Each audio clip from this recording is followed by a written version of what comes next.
Assalamualaikum warahmatullahi wabarakatuh. Mitra muslim, hafizakumullah yang dirahmati Allah Subhanahu wa taala. Kita masih bersama Sirah Nabawiyah yang mudah-mudahan Allah Subhanahu wa taala menganugerahkan kepada kita kecintaan kepada teladan kita ini, Rasulullah Muhammad sallallahu alaihi wasallam. Karena tanpa kecintaan ini maka tidak akan pernah kita mau mengikutinya. Karenanya kita perlu terus mempelajari dan alhamdulillah kita masih terus bisa bersama dengan izin Allah Subhanahu wa taala. Sampailah kita pada pembahasan tentang bagaimana Rasulullah Muhammad sallallahu alaihi wasallam dilahirkan di muka bumi ini. Yang artinya bahwa kelahiran seorang Muhammad sallallahu alaihi wasallam adalah merupakan kelahiran cahaya untuk bumi yang tengah gelap, untuk bumi yang tengah tenggelam dalam kejahiliahan, di mana nyaris tidak pernah ada harapan. Bahkan orang-orang baik saat itu hanya bisa mengeluh, hanya bisa diam, hanya bisa menunggu dan menunggu siapa yang mampu memperbaiki keadaan yang sangat rusak itu. Orang-orang yang baik lelah dengan keadaan yang ada, dan begitu lahir Rasulullah Muhammad SAW yang kelak menjadi nabi terakhir yang memperbaiki, menghadirkan kembali cahaya, maka kelahirannya berarti kelahiran cahaya. Dan selalu begitu, bahwa kita berharap siapapun yang lahir dari rahim kita, yang lahir dari keluarga kita, maka mudah-mudahan mereka adalah cahaya di zamannya nanti. Jangan pernah berkecil hati dengan siapapun yang dilahirkan. Buanglah jauh-jauh kalimat yang menunjukkan bahwa kehadiran seorang anak baru adalah kelahiran sebuah beban baru. Jauhi itu, kalimat itu bukan menunjukkan kalimat orang beriman. Karena anak-anak tidak lahir di dunia ini dalam keadaan menumpang hidup kita. Tidak ada itu. Yang ada adalah bahwa orang-orang beriman melihat bahwa mereka adalah cahaya di kemudian hari. Sebagaimana kita meneladani melihat kelahiran Rasulullah Muhammad sallallahu alaihi wasallam. Mudah-mudahan keluarga kita adalah keluarga cahaya. Dan Rasulullah sallallahu alaihi wasallam dilahirkan di kota Mekah sebagaimana kita ketahui dalam keadaan yatim.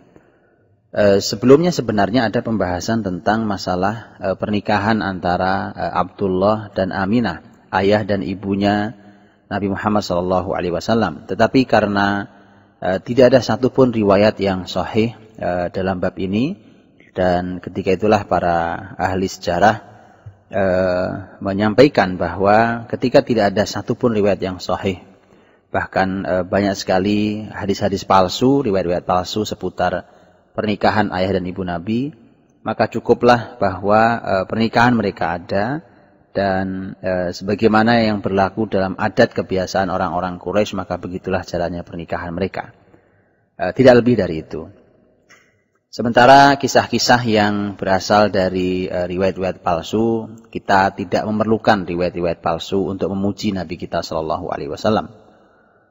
Adapun Rasulullah Muhammad SAW dilahirkan di kota Mekah, dan Al-Quranul Karim adalah sebaik-baik sumber untuk kisah ini.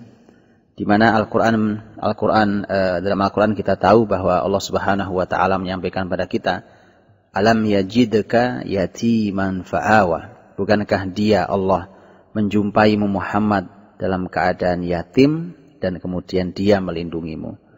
Ini artinya bahwa dengan bisa dipastikan, dan semua pendapat yang bertentangan dengan ini tertolak, bisa dipastikan bahwa Nabi Muhammad SAW lahir dalam keadaan yatim.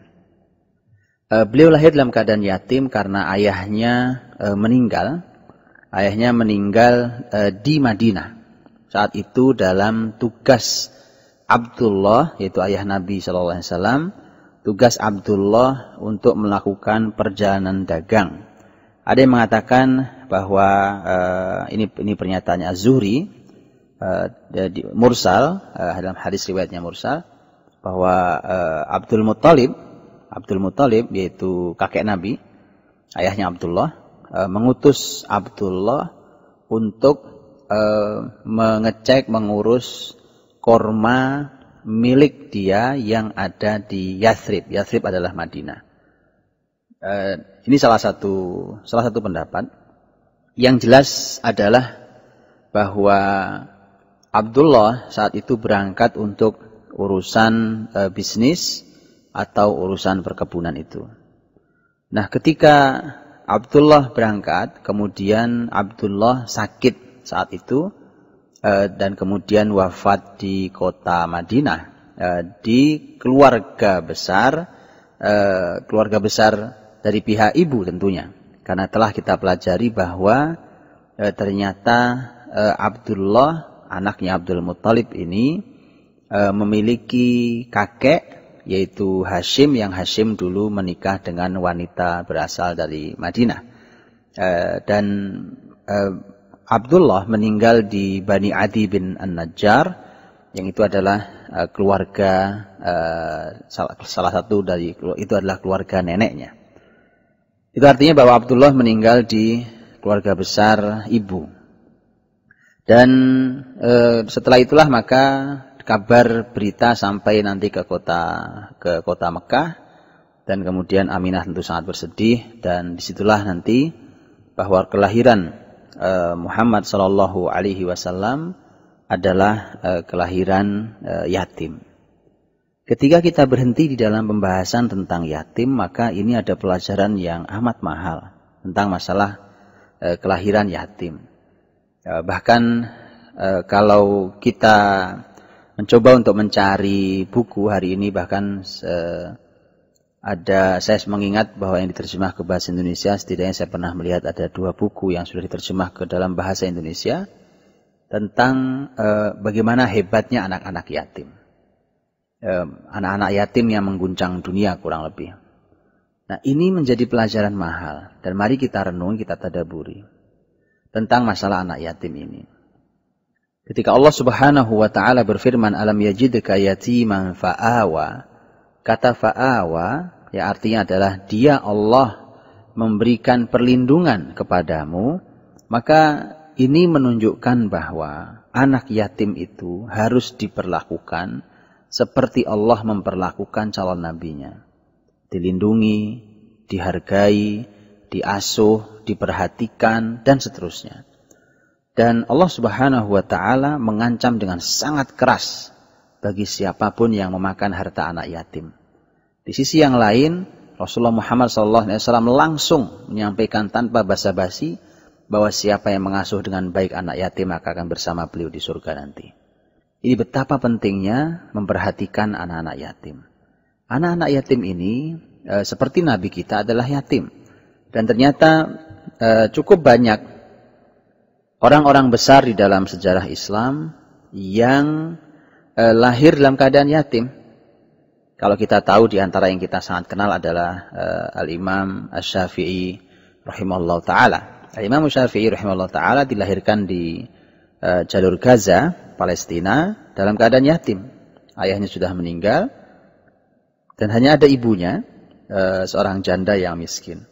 Tapi kita lihat bagaimana nama itu masih sangat harum sampai kapanpun, yaitu nama Imam Syafi'i rahimahullah ta'ala. Tentu itu karya bundanya, karya ibunya, dalam keadaan anak ini yatim tetapi berhasil.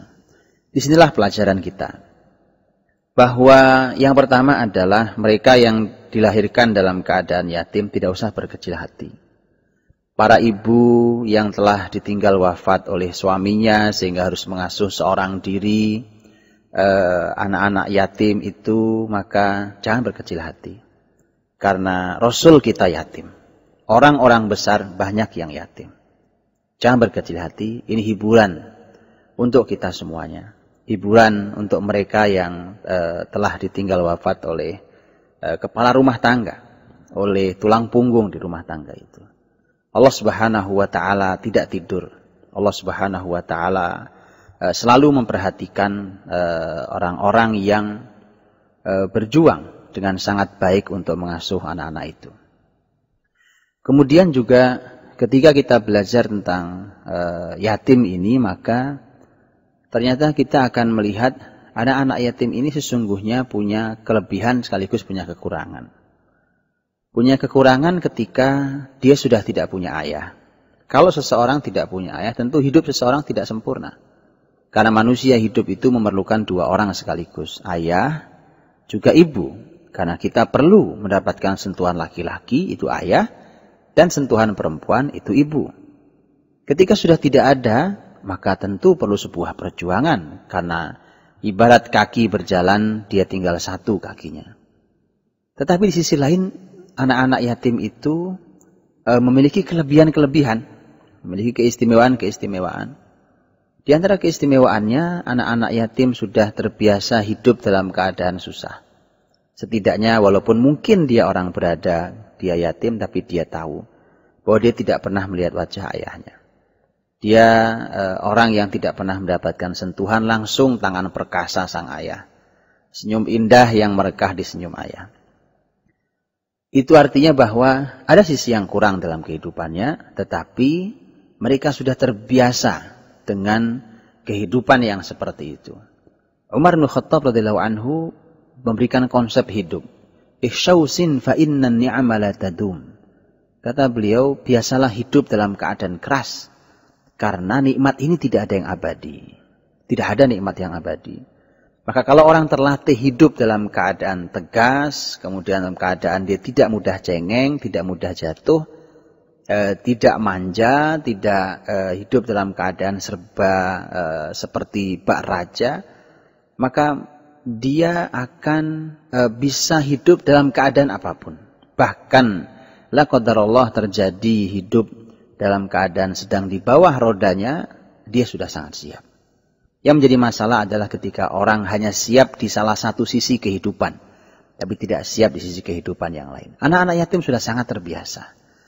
Mereka adalah orang-orang yang sudah punya modal kemandirian, kekuatan hidup, kekokohan hati, dan itu mahal untuk sebuah keberhasilan.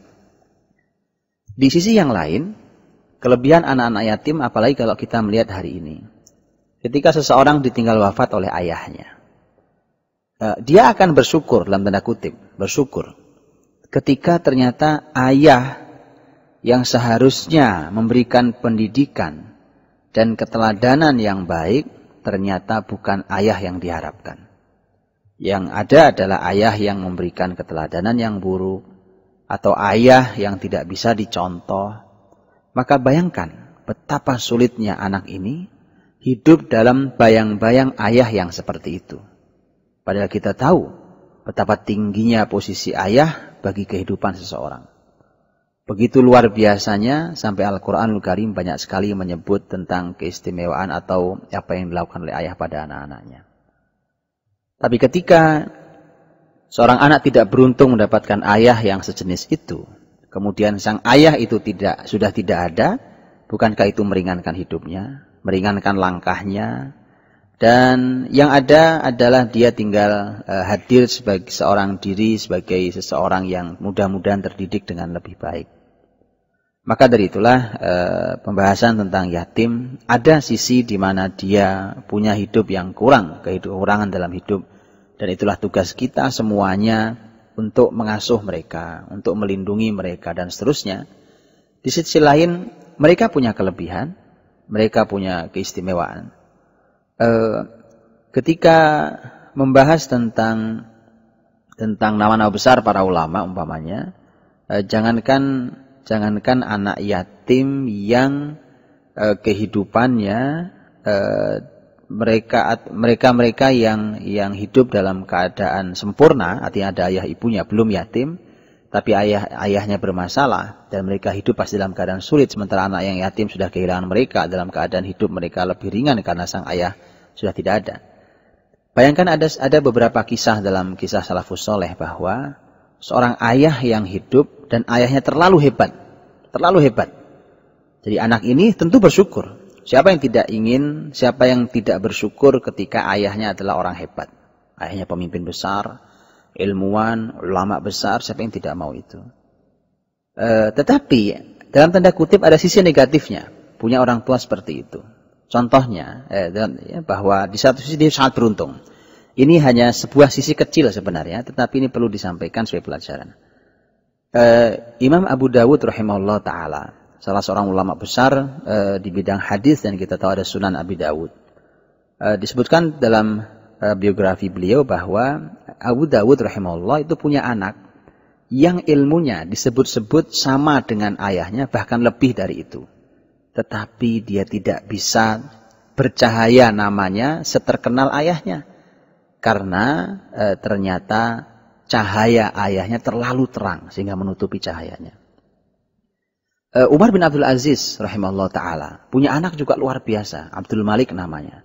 Tapi karena cahaya Umar bin Abdul Aziz begitu terang, sehingga Abdul Malik cahayanya seakan redup di bawah terangnya cahaya sang ayah. Hanya ini satu sisi yang bukan sebuah kerugian sebenarnya, tetapi bahwa kebesarannya ternyata ada di bawah bayang-bayang ayahnya. Nah, kalau yang sisi positif saja, dalam tanda kutip sekali lagi, ada semacam kekurangan yang akan didapatkan seorang anak di mana cahayanya menjadi kalah terang dengan ayahnya, maka bagaimana dengan sisi negatif ketika sang ayah tidak memerankan diri sebagai ayah yang baik dan istimewa?